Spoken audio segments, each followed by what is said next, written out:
शाळेत घाला. मग मला 51 साली शाळेत घातलं हम्म. आणि 57 साली माझी 7वी झाली. आता 7वीत मी असताना म्हणजे 6वीत असतानाच मी सायकलवर शाळेत जायचे. हम्म. त्या काळात मोठ्या मोठ्या लोकांच्या इथं सुद्धा सायकली हा, नसायची. हा, बरोबर आहे. म्हणजे लोकांना इतकं कौतुक वाटायचं माझं, सायकलवर जाती सायकलवर जाती. तालुक्यात मी पहिलीच मुलगी सायकलवर शाळेत जाते. शाळा कुठे होती तुमची? आमची शाळा शिक्रापूर. तिकडं. आम्ही इथं राहत असताना आमच्या शेजारीच राष्ट्रीय स्वयंसेवक संघाची संघ. शाखा भरायची. हम्म. शेजारी देऊळ. हम्म. मग ते देवळातले आवाज, शाखेचे गाणी, अमुक तमुक प्रार्थना हा, रोज पद्य. कानावर पडायची. हा, हा, शाखेतले पद्य. हा. आणि मी सुरुवातीला नाही गेले याच्यात रानात, नंतर जायला लागले.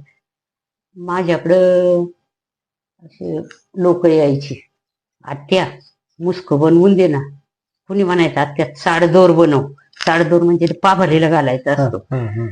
आणि मी मग बाजा विणायची. मला जे येत नाही असं काहीच नव्हतं. फेटा बांधायची, अरे वा. म्हणजे कोणाला पण हा. फेटा बांधायचा, धोतर नेसवायचं, विणकाम करायची. आणि आमच्या गावात कोणाला काटा मोडला त्याने माझ्याकडे यायचं. कोणाची काही तक्रार असली, सुनाची म्हणा किंवा बायकोची म्हणा, मला विचारायला यायची. हम्म. त्यामुळे मी चिंचा जर पाडायच्या असल्या तर त्याकडे अशी फाशी पारडी वगैरे सुरुवातीला मिळत नव्हती.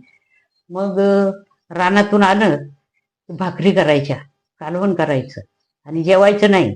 कंदील घ्यायचा, लाईट नव्हती, आणि वाबळेवाडीला गडी पाहायला जायचं रात्रीच्या 8 वाजता भाऊ. एकटी. आणि शिवाय सायकल नाही, काय सायकल काय नाही, नाही, पायवर. रात्रीचं जायचं सायकल. अंधारच सगळा. हा. आणि मग तिथं गाठी घेऊन त्यांना कोणी येतंय का काय अशी पाहायची. आणि रात्रीच्या 9:30ला आल्यावर मग जेवायची.